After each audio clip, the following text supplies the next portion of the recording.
आज हमने जो टॉपिक पढ़ना है वो है हमारे पास बाइनरी सर्च ट्री। ठीक है, तो हम वैसे तो ट्रीज का कॉन्सेप्ट हमें पता है। तो बाइनरी सर्च ट्री बेसिकली क्या होता है, हर कोई भी ट्री है तो जाहिर सी बात है उसका कोई पेरेंट होगा, उसके कोई आगे से फर्दर चिल्ड्रन होंगे। ठीक है, तो जो बेसिकली जिसका आगे से कोई चिल्ड्रन नहीं होता वो लीफ नोड हम उसको कह देते हैं, और जो हमारा मेन होता है वो हमारा क्या होता है, रूट नोड होता है। अब यहाँ से अगर हम इसको देखें तो ये हमारा क्या है, रूट नोड है। ठीक है, तो बाइनरी का जो वर्ड है ये बेसिकली कहता है ओनली टू चिल्ड्रन। ठीक है, तो क्या कहता है कि दो चिल्ड्रन उसके मस्ट होते हैं। सही हो गया। लेट्स सपोज अब हम इस एग्जांपल को जैसे देखते हैं, तो एक उसका पेरेंट है, ठीक है, दो उसके चिल्ड्रन है फर्दर, लेफ्ट और राइट। अब हम देखेंगे कि हमारे मेन यहाँ पर फोकस है सर्चिंग कैसे करनी है हमने ट्री के अंदर से। ठीक है, तो उसका एल्गोरिथम देखते हैं। सबसे पहले एल्गोरिथम कहता है अगर तो if root is exactly equal to search tree, अगर जो हमारा सर्चिंग का डाटा है वो एग्जैक्टली रूट के इक्वल आ जाता है, आपको वहां से वो वैल्यू मिल जाती है, तो आप क्या कर देंगे, वो रिटर्न कर देंगे रूट। अब आगे हम एग्जांपल में देखते हैं। लेट्स सपोज हमें कहा जाता है कि आप ये जैसे सवाल के अंदर हमारी एग्जांपल थी, कहते हैं सर्च करो ट्री 12 को। ठीक है, तो 12 अगर हम इस एग्जांपल से देखें तो हमारा यहाँ पर है, तो ये बात यहाँ पे ट्रू हो गई कि रूट में हमारे पास क्या वैल्यू आई, रूट में ऑलरेडी पड़ा हुआ था 12, और सर्च डाटा कौन सा था, वो भी क्या था, 12। तो अब आपने क्या करना है, रिटर्न कर देना है रूट। इट मीन्स रूट के अंदर क्या पड़ा हुआ था, 12, तो हम यहाँ पर सर्चिंग जो वैल्यू 12 है हम यहाँ बता देते हैं ना कि रूट नोड पे है वो वैल्यू। ठीक है, तो यहाँ पे क्या है, रूट नोड के ऊपर वैल्यू है जो कि है हमारे पास 12। ठीक हो गया। अब अगर वो आगे देखें, अगर तो रूट नोड के ऊपर हमें सर्च डाटा नहीं मिलता, ठीक हो गया, तो आप क्या करेंगे, कहेंगे नहीं मिला, मतलब अगर रूट के ऊपर नहीं है तो आप क्या जाएंगे, या तो लेफ्ट की तरफ मूव करेंगे या राइट की तरफ। अब वो डिपेंड करता है आपकी वैल्यू के ऊपर। जैसे देखिए, अगर आप कहते हैं कि सर्च डाटा ग्रेटर है नोड डाटा से, मतलब जो आप सर्च करने की कोशिश कर रहे हैं वो आपका जो नोड है, लेट सपोज देखें, अब ट्री कैसे बनता है, जो उसकी 12 था ना, 12 से स्मॉलर था 9, हमने उसकी लेफ्ट पे लगाया, ग्रेटर था 18, वो उसके राइट पे।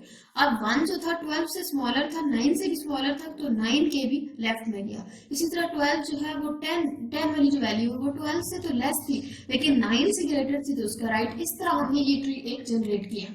अब हमने लेट सपोज सर्च करना है 18। ठीक है, हमने क्या सर्च करना है, 18 हमने सर्च करना है। तो अब जो हमारा डाटा है, देखिए हमारा सर्च डाटा में वैल्यू क्या चलेगी, 18 चलेगी। सही हो गया। और हमारे पास जो नोड डाटा है, मतलब रूट है, वो कौन सा है, हमारे पास 12 है। ठीक है, रूट हमारे पास 12 है और हमने सर्चिंग किसके ऊपर करनी है, 12 पे। अब सबसे पहले देखना है जो सर्च डाटा है वो 18 है और रूट नोड 12 था, मतलब नोड डाटा ये था हमारे पास। 18 ग्रेटर है तो उसने क्या कहा है, आप राइट सब ट्री की तरफ मूव कर। अब हमारा राइट सब ट्री क्या है, ये, इसको हमने क्या किया, सिलेक्ट कर लिया, ये हमारा राइट सब ट्री हो गया। अब हमने 12 ग्रेटर था, मतलब 12 लेस था और 18 ग्रेटर था, तो हम राइट सब ट्री की तरफ मूव कर गए। अब हमने देखना है वो हमें कहाँ मिला है, उसके ही मेन पेरेंट, मतलब उसी का नोड था जो हम राइट पे मूव किया, तो वो जो मेन नोड था वो आपका क्या था, 18। तो आप यहाँ लिख सकते हो ना कि बेसिकली आपको कहाँ पे मिला है, राइट सब ट्री के अंदर आपका नोड था और आपने इसको रिटर्न कर देना। ठीक है, तो अब हमारे पास क्या हुआ, अगर तो वो ग्रेटर है वैल्यू, सर्चिंग वाली वैल्यू ग्रेटर है, तो आप राइट सब ट्री की तरफ मूव करेंगे, नहीं तो क्या करेंगे, आप क्या करेंगे, लेफ्ट सब ट्री की तरफ मूव कर जाएंगे। अगर तो डाटा, अब हो सकता है लेट सपोज हमें कहा जाता है इसी क्वेश्चन के अंदर कि आप क्या करें, थर्ड में हम क्या कहते हैं, लेट सपोज आपको कहा जाता है कि आप सर्च करें इसको, मैं कहती हूँ कि हम 8 को सर्च करते हैं। ठीक है, तो जब हमने 8 को सर्च करना है तो हमें पता है कि हमारे पास रूट नोड के 12, जबकि हमारा सर्चिंग का डाटा कौन सा है, 8 जो है वो लेस है 12 से, तो हम किस की तरफ मूव करेंगे, लेफ्ट सब ट्री की तरफ, मतलब ये जो ट्री है इसकी तरफ हम मूव कर जाएंगे। अब हम इधर आए 9 से भी, अब 9 के साथ अब हमारा नोड क्या बन गया, 9 बन गया। हमने अब 9 के साथ चेक करना है, 9 से भी 8 लेस है, हम उसकी भी लेफ्ट में चलेंगे। उसके लेफ्ट में जब हम गए हमें मिला 1, 1 मिला ना, 1 के आगे तो फर्दर कोई चीज नहीं है। अब हमें जब 1 मिला तो हमने उससे आगे तो कोई मतलब नोड्स नहीं है, तो इट मीन्स कि हमें 8 वाला जो डाटा है वो नहीं मिला, तो हम यहाँ क्या लिख देंगे, डाटा नॉट फाउंड।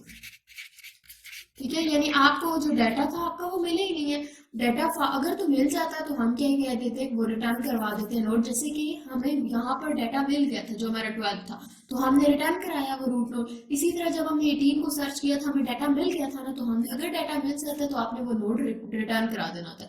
एल्स आप क्या करते हो कि आप ये स्टेटमेंट शो कर देते हो कि हमें डाटा मिला ही नहीं है, तो आपने क्या शो कर दिया कि डाटा नॉट फाउंड। ठीक है, बाइनरी सर्च ट्री बेसिकली क्या था आपके पास, कि आपको मतलब दो मस्ट रो चिल्ड्रन होते हैं। ठीक है, तो एल्गोरिदम इसका कुछ इस तरह से, अगर तो रूट एग्जैक्टली सर्चिंग डाटा का होता है तो आपने रूट रिटर्न करना है, अदरवाइज आपने कहना है कि डाटा नहीं मिला। अगर हो सकता है कि आपका जो सर्चिंग वाला डाटा है वो ग्रेटर हो रूट नोड से, तो आपने किसकी तरफ मूव करना है, राइट सब ट्री की तरफ मूव करना है। और नहीं तो अगर वो लेस होगा तो ऑब्वियसली बात आप लेफ्ट सब ट्री में जाओगे। अगर तो मिल जाता है डाटा आपको, तो आप नोड को रिटर्न कर देंगे जिस नोड पे आपको वो डाटा मिले। ठीक है, और अगर आपको डाटा मतलब है ही नहीं, प्रेजेंट ही नहीं है, तो आप सिंपली क्या बता दोगे, data not found. Thank you so much.